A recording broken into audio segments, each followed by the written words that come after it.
Back to news. ఏపీలో 50 రోజుల పాలనలో హత్యలు జరుగుతున్నాయని ఆరోపించారు జగన్. అయితే దానికి కౌంటర్ ఇచ్చారు చంద్రబాబు. హత్యలపై సమాచారం ఇవ్వాలని అడుగుతుంటే ఎందుకు ఇవ్వట్లేదని ప్రశ్నించారు. తప్పుడు ఆరోపణలు చేస్తున్నారని మండిపడ్డారు చంద్రబాబు. ఎన్నికల ఫలితాలు వచ్చాయి. 52 రోజులుగా రాష్ట్రంలో ఎలాంటి పరిస్థితులు ఉన్నాయి ఒకసారి గమనిస్తే రాష్ట్రం పురోగతి వైపు పోతా ఉందా లేకపోతే రివర్స్ డైరెక్షన్లో పోతా ఉందా? రాష్ట్రంలో ఉన్న ప్రతి ఒక్కరూ కూడా ఆలోచన చేయాల్సిన అవసరము చాలా ఉంది. హత్యలు జరుగుతూ ఉన్నాయి, అత్యాచారాలు జరుగుతూ ఉన్నాయి, ఆస్తుల ధ్వంసం జరుగుతూ ఉంది.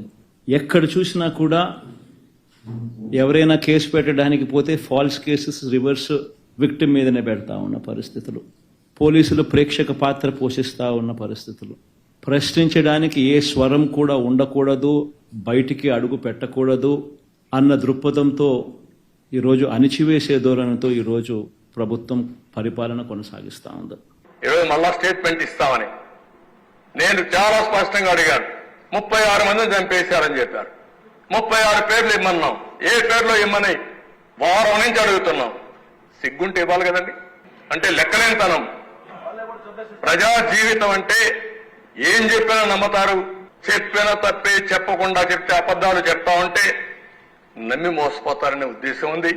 అది నమ్మకుండా ఉండాలంటే మనం కూడా బాధ్యతగా ప్రజా చైతన్యం తీసుకొస్తే ఇలాంటి సమస్యలకు ఒకే విరుగుడు, అది ప్రజా చైతన్యం అని చెప్పి కూడా నేను మీ అందరికీ తెలియజేస్తున్నాను.